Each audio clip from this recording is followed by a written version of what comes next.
Estadão Notícias. Em 2001, quando fundamos a XP Investimentos, a economia não ia bem. Tivemos até que vender o carro para não fechar a empresa. Com muito trabalho, agora somos uma das maiores instituições financeiras do país. Aquele carro ainda vai levar a gente muito longe. Para os que acreditam no impossível, nós somos a XP Investimentos. Acredite, xp.com.br. Estadão Notícias. Agora, era uma programação totalmente de esquerda. Ideologia de gênero. Dinheiro público para ideologia de gênero. Os caras estavam há 30 anos massificados. Tem muito informado aqui em cima dessa filosofia aí do Paulo Freire da vida, esse energúmeno aí, né? Ídolo da esquerda. Ídolo da esquerda. Olha a prova do PISA. Estamos em último lugar no mundo. Esse é o presidente Jair Bolsonaro que, ao comentar a possibilidade do fim do contrato do Ministério da Educação com a TV Escola, ele se referiu ao educador Paulo Freire como energúmeno. Mas por que Paulo Freire, patrono da educação brasileira, virou um dos alvos preferidos do governo? O educador era contra o que chamava de educação bancária, onde o professor era o detentor do conhecimento e o aluno apenas como depositório. Quer dizer, é aquele que democraticamente está convencido de que não possui a verdade toda, de que não possui o conhecimento. O conhecimento não é propriedade sua, mas ele, ao mesmo tempo, ou ela, está convencido ou convencida de que, por ser mestre, tem o dever, tem a obrigação de ensinar.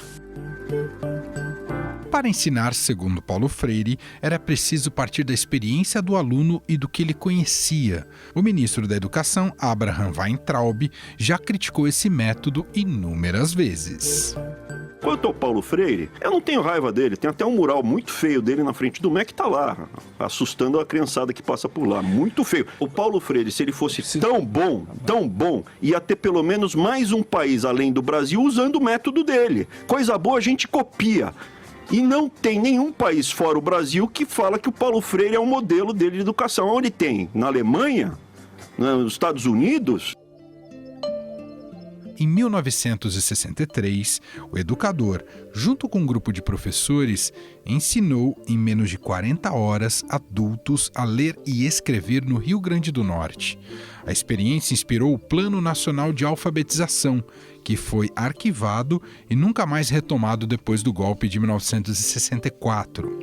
Inicialmente, a metodologia de Freire foi financiada pela Aliança para o Progresso, do governo dos Estados Unidos, que acreditava que a alfabetização era um caminho para combater o avanço do comunismo no Brasil.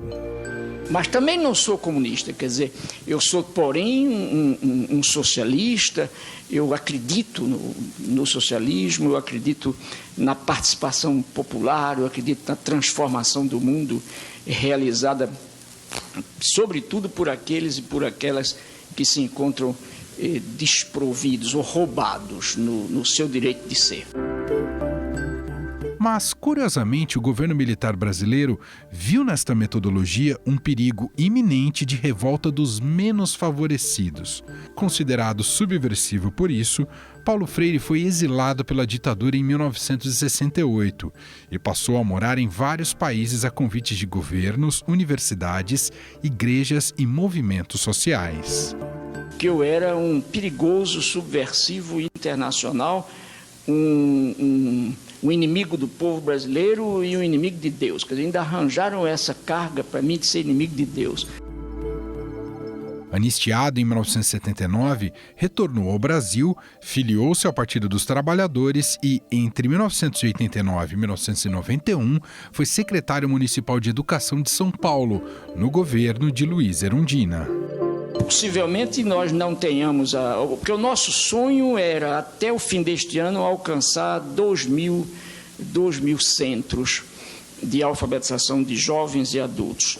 Possivelmente não alcancemos os 2.000, mas até o fim do ano que vem alcançaremos. Paulo Freire é o brasileiro que mais recebeu títulos honoris causa pelo mundo. Ao todo, foi homenageado em pelo menos 35 universidades brasileiras e estrangeiras. Além disso, mais de 350 escolas ao redor do mundo levam seu nome. Mesmo assim, os métodos de Paulo Freire sempre foram motivos de críticas do mentor do bolsonarismo, o escritor Olavo de Carvalho. As técnicas que ele inventou foram aplicadas no Brasil, no Chile, na Guiné-Bissau, em Porto Rico e outros lugares. Não produziram nenhuma redução das taxas de analfabetismo em parte alguma. Produziram, no entanto, um florescimento espetacular de louvores em todos os partidos e movimentos comunistas do mundo. E acredite, Paulo Freire recebia muitas críticas também da esquerda por ser contra, por exemplo, o aborto. Mas o que é mito e o que é verdade sobre Paulo Freire? Por que ele passou a ser tão odiado por parte da direita? Para entender mais o assunto, converso a partir de agora com Sérgio Haddad, doutor em História e Filosofia da Educação, que lançou a biografia O Educador, um perfil de Paulo Freire. Tudo bem, professor? Obrigado por nos atender. Obrigado, eu que agradeço, Bruno. E para participar dessa entrevista, está junto comigo aqui no estúdio a Renata Cafardo, repórter que cobre educação aqui no Estadão. Tudo bem, Renata? Tudo bem, um prazer. Bom, professor, o senhor também deve acompanhar várias manifestações, especialmente desse governo, do presidente Jair Bolsonaro, seja do próprio presidente ou mesmo do ministro da Educação ou de outras pessoas próximas ao Bolsonaro. Sempre há referências a Paulo Freire e o colocando como uma espécie de inimigo do Brasil, um doutrinador, alguém que não colaborou para a educação brasileira, ou pelo menos teria feito de uma maneira equivocada. Como é que o senhor enxerga esse tipo de narrativa, esse tipo de retórica? Quais são as causas que o senhor identifica para tornar o Paulo Freire quase que um inimigo da nação? Olha, eu acho que tem primeiro uma certa dosagem de desinformação, porque não dá para imaginar que o Paulo Freire possa ser um doutrinador ou comunista, alguém que tem um perfil dessa natureza. Ao contrário, todo o pensamento dele vai numa linha que é o oposto a isso, que é de diálogo, é de partir do conhecimento dos alunos, é de construir o conhecimento junto com os alunos, é de horizontalidade. Então vai no oposto dessa ideia de alguém que abre a cabeça de alguém, enfia um monte de coisa lá e fecha a cabeça. Até porque ele nunca acreditou que isso funcionasse. Ele acha que, na verdade, qualquer processo de aprendizagem do conhecimento passa pela participação do educando nas raízes desse conhecimento, no processo de elaboração desse conhecimento, e não como algo que o cara aceita sem crítica, né, de uma maneira passiva. Então, isso, para ele, isso não existe, né? Em relação à questão de os males da educação brasileira vir da parte do pensamento dele ou da ação dele, também acho que é um pouco de ignorância. Por que ele?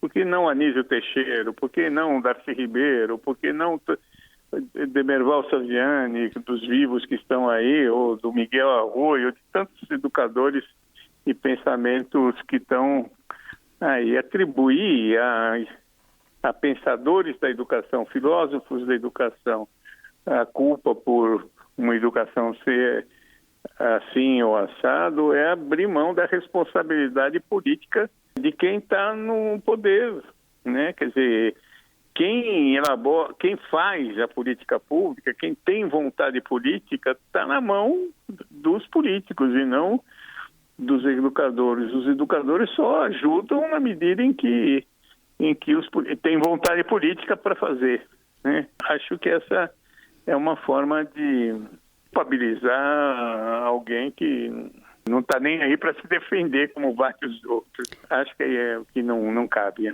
Professor, tem também como o senhor disse, uma ignorância ou talvez um desconhecimento de parte da população sobre o que fez, de fato, Paulo Freire, né? A gente vê pelo seu livro que a gente sabe que Paulo Freire trabalhou muito com adultos, né? Com alfabetização, com educação de adultos. Da onde será que veio essa ideia de que que as ideias dele teriam destruído a educação como um todo? Toda a educação básica brasileira. O senhor identificou na sua pesquisa sobre ele muitos trabalhos de Paulo Freire relacionados a crianças, à educação básica? Porque hoje se questiona até a alfabetização que é feita nas escolas, que às vezes não tem nada a ver com Paulo Freire e estão dizendo que é culpa do Paulo Freire, né? Por que essa relação dele com a educação básica?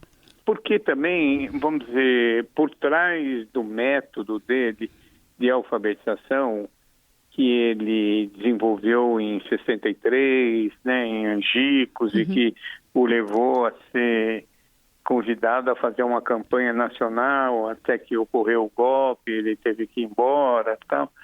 Ele estava muito focado na educação de adultos. Mas a verdade é que ele, vamos dizer, tentar colocar no Paulo Freire apenas uma pessoa que pensou em educação de adultos também não é uma verdade, porque ele, na verdade, ele pensa uma educação. Ele é um pensador sobre a educação, ele é um filósofo da educação, né? Uma pessoa que está pensando a educação que vale para todo mundo. Lembrando como um todo, também, né? Como um todo. Lembrando que ele foi secretário de Educação, né, no governo da Erundina, então, que tinha responsabilidade para toda a educação. E depois ele acabou publicando vários livros sobre educação de uma maneira geral, né? Eu acho que a crítica maior é porque ele representa alguma coisa que vai no oposto do que nós estamos vivendo hoje no plano da política e da educação.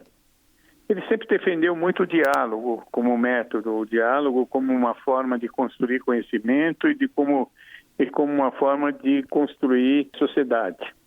Portanto, nós estamos no oposto dessa polarização que a gente está vivenciando hoje. Segundo, o Paulo, ele sempre pensou numa educação horizontalizada, em que a relação entre professor e aluno era uma relação horizontal e que vai no oposto dessa ideia de uma educação verticalizada, de uma educação militarizada, né, como vem se propagando, né, como se isso fosse a solução para o trabalho educativo. Mas, na verdade, também uma educação, essa que ele pregava, né, mais horizontalizada, é justamente a educação que a gente vê hoje como educação moderna, né, em que os alunos não podem ser só passivos, que o professor não é só um transmissor do conhecimento. Isso é a modernidade da educação, que a gente vê para o futuro da educação, né? Ele já estava adiantando isso e hoje a gente está sentindo, nesse momento, sentindo essa crítica, é muito controverso, né? Muito controverso. E não foi só ele que falou isso, né? Piaget, tem uma série de outras pessoas que defendem essa ideia, né? Ele certamente seria contra essa ideia de meritocracia, porque ele sempre pensou em educação a partir do aluno, da condição de cada aluno. Você não pode fazer tábula rasa de todo mundo nessa lógica de que o mérito é a única coisa que vale para salvar, vamos dizer, a educação brasileira. Quer dizer, se você não leva em consideração as condições de vida e a diversidade das pessoas, né, o ponto de partida de cada um, né, nós não podemos estabelecer só o ponto de chegada, né? Professor, e em relação à reverberação do pensamento do Paulo Freire no campo internacional, como é que isso foi ganhando força ao longo da trajetória dele e em quais lugares ele teve mais força, o pensamento dele teve mais força? Emanuel, ele é muito conhecido no mundo inteiro. Ele é muito conhecido. Ele é impressionante. A gente até fica curioso, né? Porque você chega numa universidade que fala que é brasileira, a primeira referência é Paulo Freire. Eu estive na Estônia, numa escola, e a diretora veio me mostrar o livro do Paulo Freire que ela tinha, na Estônia. Pois é, em várias partes aconteceu isso. Eu estive na Dinamarca há pouco tempo atrás, visitando umas escolas populares lá, e a coordenadora botou na mão Pedagogia do Oprimido, tudo escrito. Uhum.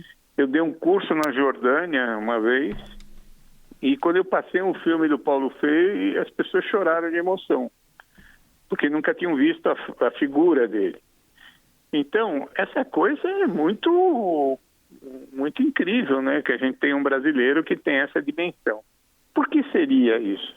Eu tenho aqui minhas hipóteses, não sei se eu estou correto ou não. Quando o Paulo vai para o Chile, né, saindo do Brasil em 64, ele fica lá até 68, etc. E lá ele produz o Pedagogia do Oprimido, que foi o livro que teve maior reverberação internacional. Naquele momento, a sociedade latino-americana estava vivendo um período das ditaduras militares. E, ao mesmo tempo, a gente estava vivenciando com muita força a teologia da libertação.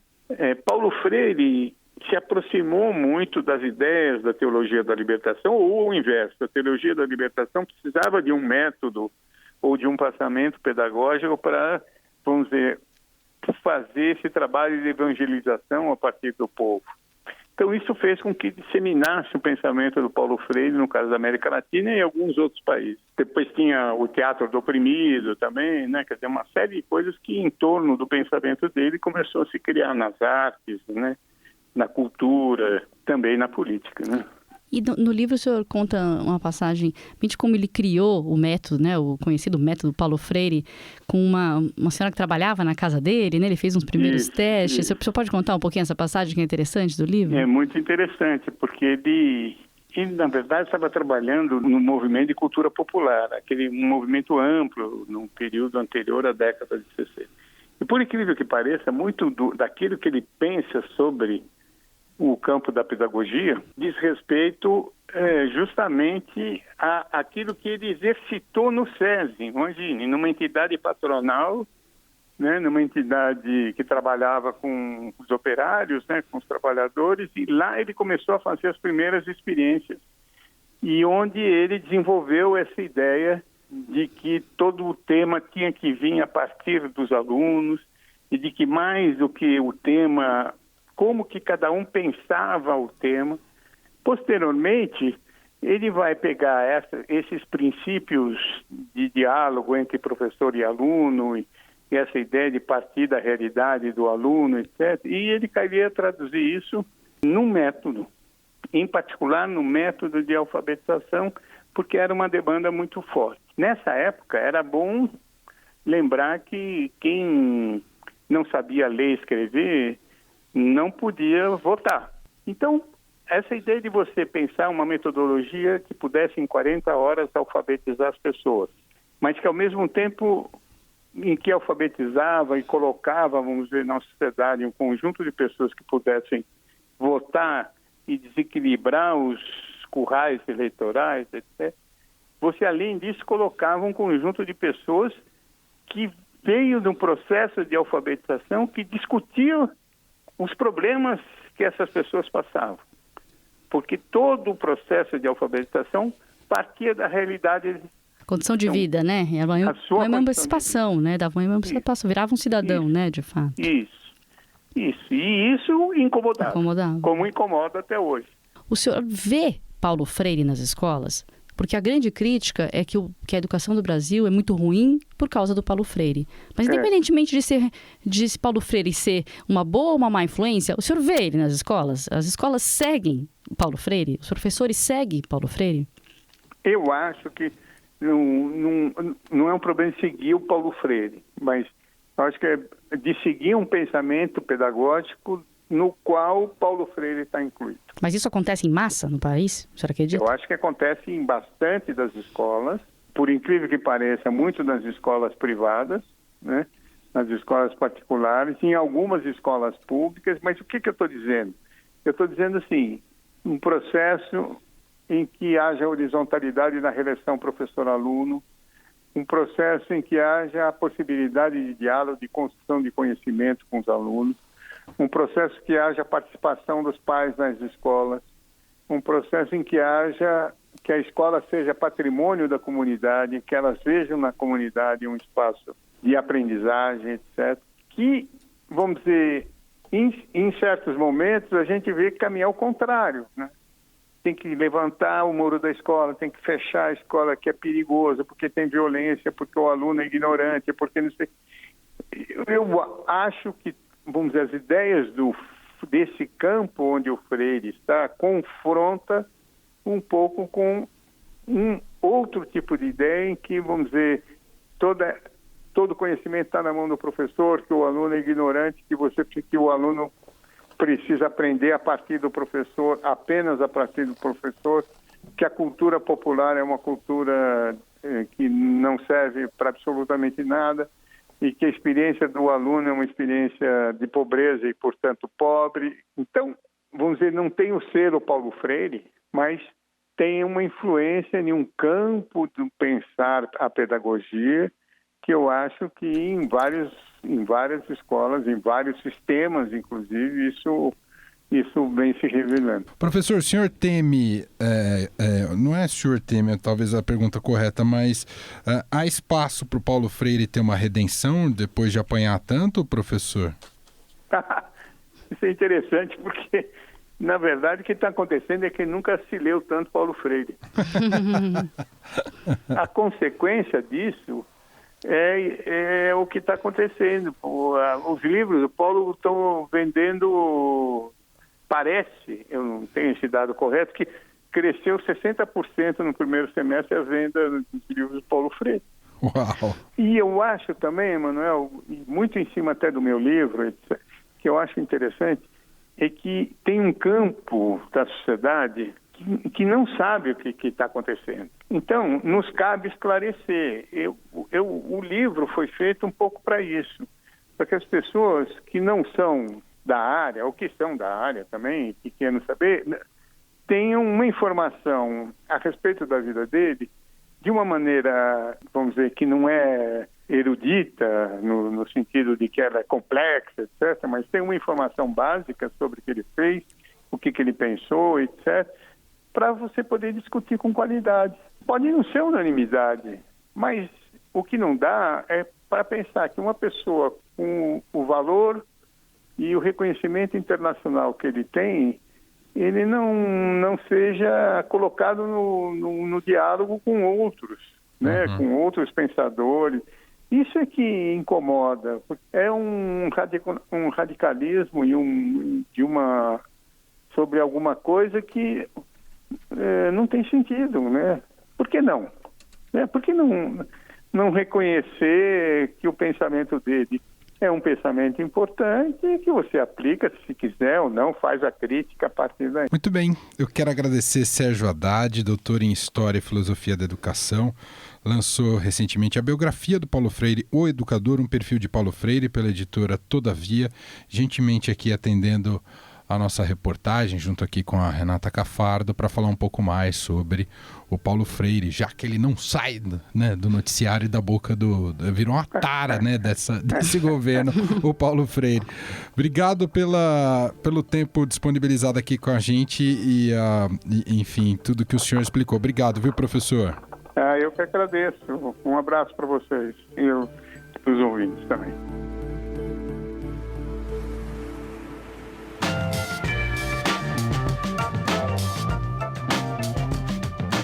O Estadão Notícias desta terça-feira vai ficando por aqui. Contou com a apresentação minha, Emanuel Bonfim, produção de Gustavo Lopes e Clara Helstab e montagem de Nelson Volter.